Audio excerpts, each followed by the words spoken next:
Hello everyone, this is Patrick coming at you with another video review today. Today's video is reviewing the Lockheed F-35C Lightning II.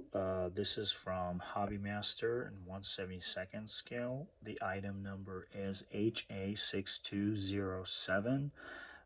This one is specifically from the VX-9, the Vampires, U.S. Navy in 2018. So let's just talk a little bit about some of the F-35C characteristics. The Lockheed Martin, the F-35C, it's a fifth-gen fighter. It's an American family of a single-seat, single-engine, all-weather stealth multi-role combat aircraft designed for air superiority and strike missions. It is also has the electronic warfare and intelligence surveillance and reconnaissance capabilities. The F-35 has a built-in sensor. The sensors actively collect data from the around the aircraft and providing pilots with the real-time 360-degree mission information, which is called the sensor fusion. This data can be shared across multi-domains and other platforms, enhancing interoperability. And the F-35 also has a stealthy design, which makes it difficult to detect on the radar. So basically, it has a lower RCS, the low radar cross section. That makes it very hard to detect. As you guys can see, also the weapons, it's stored internally. That's because to reduce the vulnerability on the aircraft.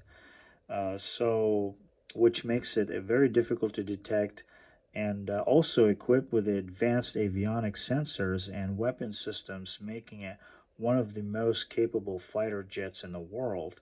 The F-35C is a only stealth aircraft specifically designed for the U.S. Navy carrier operations, providing the element of surprise in a combat that sets a new standards in a weapon system integration meant to be for increase the lethality, the maintainability.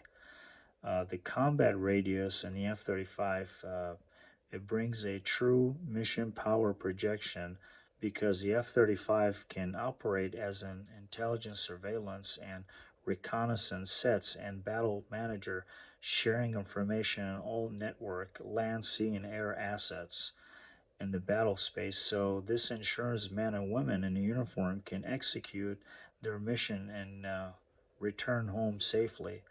The F-35C carries nearly 20,000 pounds of internal fuel, the JP-7, the aviation fuel, and it has a range of greater than 1,200 nautical miles. Enable the F-35C pilots to fly further and remain in a desired battle space without being refueling. So the design of the F-35, also wings and landing gear, makes it suitable for catapult launches. Uh, the F-35C can reach the speeds of 1.6 Mach, which I think translates to 1,200 miles per hour. Even with the full internal weapons load with its fuel and its internal weapons load, the F-35C can also fly faster with no drag associated. Also with the external weapons, uh,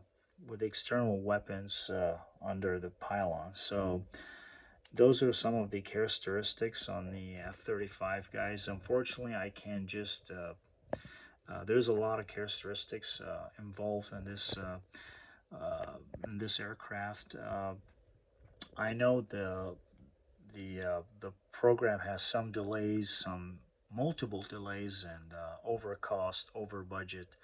The Lockheed, but I think this aircraft is going to be one of the most legendary fighters. We just have to give it some time. I've heard some criticizing the some problems related to the engine, other avionics. But I think over time this aircraft will improve. We'll see how that turns out. So, okay, guys, now let's jump and talk about the model itself.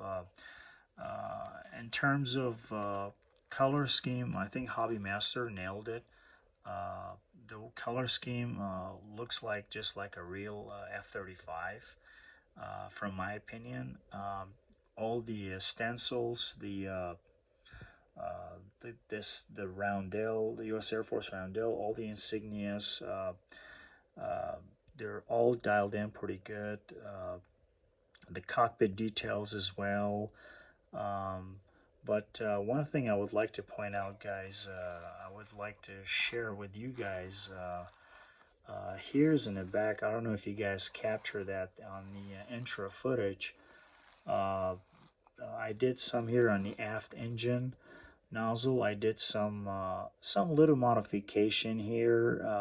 I just paint that guy a little bit, just makes it looks like a real F-35, because out of the box Hobby Master, they that interior color just comes like as an exterior. So I just did some paint job there just to make it looks like nicer. Not really hard to do at all. It's pretty easy. All you got to do just grab some Tamiya weathering kit and very tiny brush, and just be careful when you do it. If you want, if you guys would like to do that, uh, let me know on a comment section what do you think about this little project on the F-35. Thankfully, it's not. You don't have to replace the whole engine nozzles like in the F-15. And I know I've. I'm sorry, I bore you guys. I've talked multiple times on the F-15. I talk about it eloquently and succinctly. So yeah. So, and also other mod that I did on this F-35. I don't know what you guys capture that on the intro footage as well. It's the landing gear. I did weathering it a little bit, and it just makes it a little nice. Just makes it have that little patina since this aircraft operates on the aircraft carriers. And that's it, folks. Um, everything is looks nice on the model. I have not seen any flaws. Everything is perfect, and the model itself looks nice. I have all the variants A and B and C, and I gotta tell you, man, the B, it's one of the most complicated ones. The C is not terribly complicated. The B has enormous amount of panels that you have to deal with, but luckily Hobby Master nailed everything. So yeah, it's this is the fifth gen fighter. I mean, in my opinion, the F-35 is the most complex aircraft in the history of all aircrafts. That's just from my humble opinion. With that, it's time to wrap up this video, guys. Thank you all for watching, and I extend my thanks to all those who subscribe to my channel. I'm grateful to you guys, and also feel free to check out my other videos. And if you like my content, don't forget to subscribe. And if you like this video also, feel free to hit like. That way helps up YouTube algorithm. And thank you all for watching.